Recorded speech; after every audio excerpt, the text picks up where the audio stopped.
허위원의 이슈통입니다. 시청자 여러분께서 궁금하신 이슈 분석해드리는 시간입니다. 여러분께서 아자아자 게시판에 방문해 주셔서 오전장에 이슈들을 남겨주셨는데요. 세 가지 이슈를 가지고 투표해봤습니다. 후보부터 보시죠. 한국가스공사 신고가 행진 이어지나, 현대중공업 수주 모멘텀 기대해볼까, 인터플렉스 애플 모멘텀 재개되나. 자, 신고가라든지 수주 또 앞으로의 실적에 대한 기대감이 종목별로 계속 이어질지 여부를 궁금해하시네요. 투표해봤습니다. 결과 보겠습니다. 한국가스공사 31%, 현대중공업 23% 비중이었습니다. 인터플렉스가 46% 시청자 여러분께서 선택을 하셔서 오늘의 이슈가 됐습니다.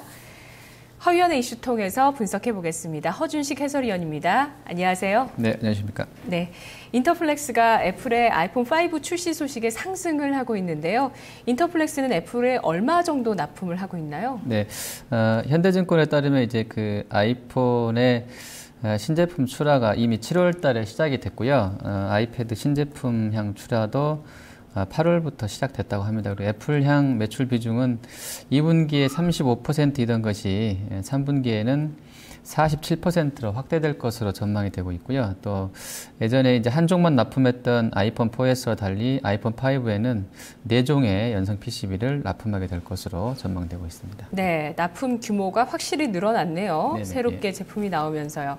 아이폰 5의 매출 전망은 현재 어떻게 나오고 있나요? 네, 미국 현지에서 나온 전망대로면 출시 첫 주에 1,000만 대 정도 팔릴 것 같고요. 네. 내년도에 연간 기준으로 1억 5천만에서 2억 4천만 대가량 출하될 것으로 보입니다. 그리고 아이패드 미니의 경우에도 이제 제품 런칭이 이제 오늘 10월 달에 진행될 예정에 있어서 아마 인터플렉스 4분기 실적에 좀 도움이 될 것으로 전망되고 있습니다. 예, 아이패드 미니 쪽에도 인터플렉스가 납품을 하고 있나 보네요.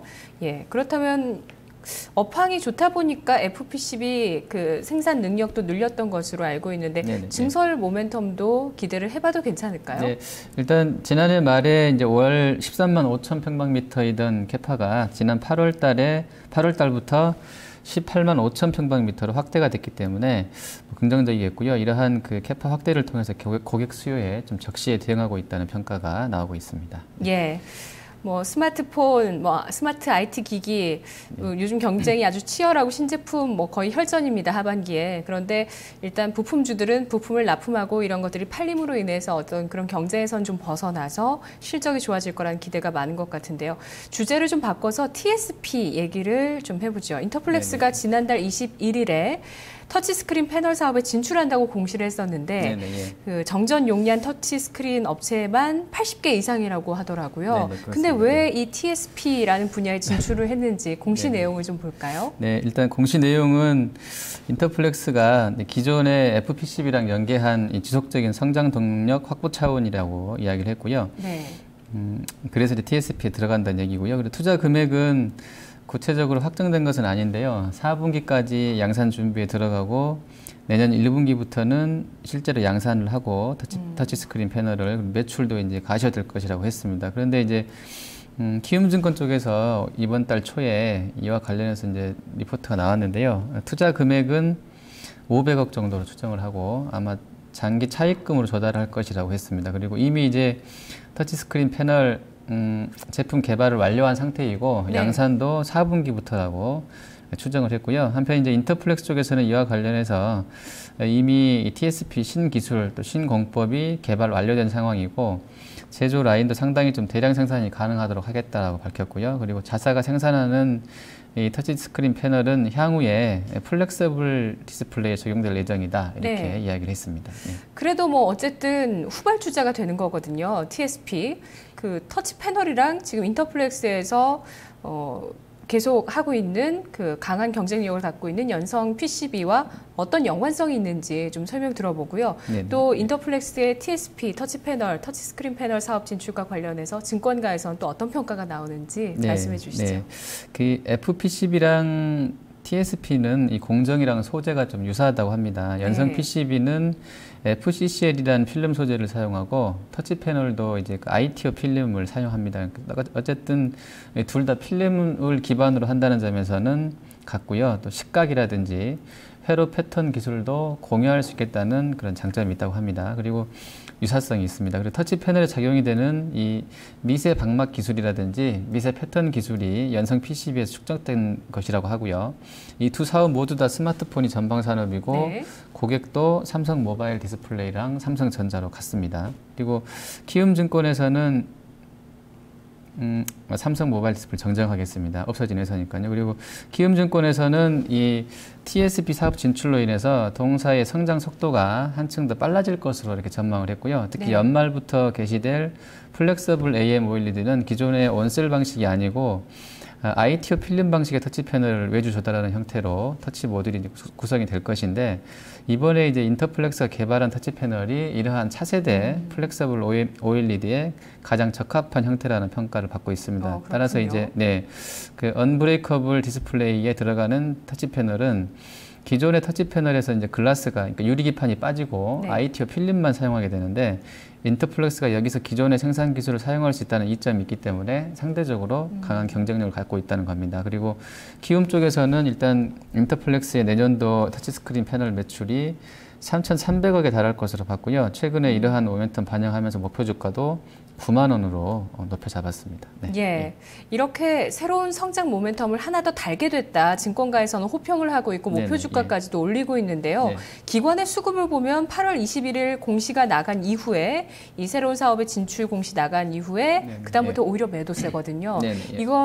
이런 것에 대해서 기관은 우려하고 있다고 봐야 되는지 아니면 차익 실현인지 어떻게 봐야 될까요? 네, 그래서 일단 뭐 수급적으로는 우연찮게 지난달 21일 날 이후로 기관이 이제 어제까지 한 22만 주 정도 매도를 했습니다. 그리고 주가도 사실은 이제 물론 월말에 좀 올랐었던 부분도 있는데 좀 하락세에 있고요. 그리고 이제 이와 관련해서 생각해 볼 수 있는 것이 1차적으로는 이제 자금 조달 관련한 우려가 있는데요. 네. 근데 작년에 2011년 3월 22일 날 인터플렉스가 증자를 한번 했었습니다. 500억 정도. 네. 그때 시설 자금 조달을 하면서 했었는데 이때 주가에 미칠 영향을 좀 최소화하기 위해 3자 배정을 한 것 같아요. 대상자가 최대 주주였던 코리아 서키트, 물론 지금도 최대 주주입니다만 코리아 서키트였었고 코리아 서키트 절반을 가져갔고요. 한 250억 정도를 가져갔고 특수관계인인 고려아연이 또 250억 가져갔죠. 사실 이 인터플렉스는 영풍과 고려아연, 코리아 서키트, 뭐 이렇게 인터플렉스, 시그네틱스로 연결되는 이런 그 영풍의 다 계열사를 보시면 됩니다. 그렇군요. 네네. 네. 이 대주주를 대상으로 했던 것은 3자 배정을 지분율을 늘려서 더욱 경영권을 좀 공고히 하려는 목적도 있었던 것 같고요. 주가에 영향을 안 주려는 목적도 있었던 것 같습니다. 그래서 이번에도 아마 증자를 만약에 하게 된다 그러면 동일 방식이 나올 수 있어서 이걸 우려했던 것은 아닌 것 같고요. 기관 쪽에서 또 네네.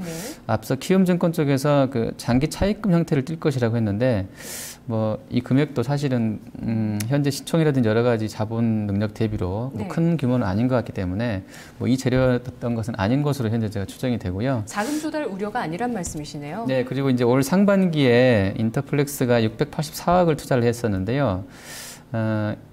그래서 이제 항상 매 해마다 한 1,000억대 정도는 투자를 하고 있는 것 같은데 네. 증자를 그렇게 많이 했던 회사는 아니었었고요. 그리고 1분기 말 현재로 이제 캐시가 한 75억 정도 있고요. 기타 금융자산까지 합치면 한 430억 정도 나옵니다. 그래서 차입이나 뭐 증자를 한다 하더라도 그 금액 자체라든지 충격이 생각만큼 크지는 않을 것으로 좀 판단을 해보게 됩니다. 네, 네. 기관의 이런 새로운 TSP 사업 진출에 따른 매도는 자금 조달 우려는 아니다. 그렇다면 왜 주가가 힘을 못 받았을지 앞으로 인터플렉스 어떻게 흘러가게 될지 전망해 주시죠. 네, 이 증권가 목표 주가가 77,100원이었었는데요. 공교롭게도 이제 8월 30일 날 장중에 77,700원을 찍고 나서 목표치 달성한 이후에 조금 쉬고 있다 이렇게 보시면 되겠고요.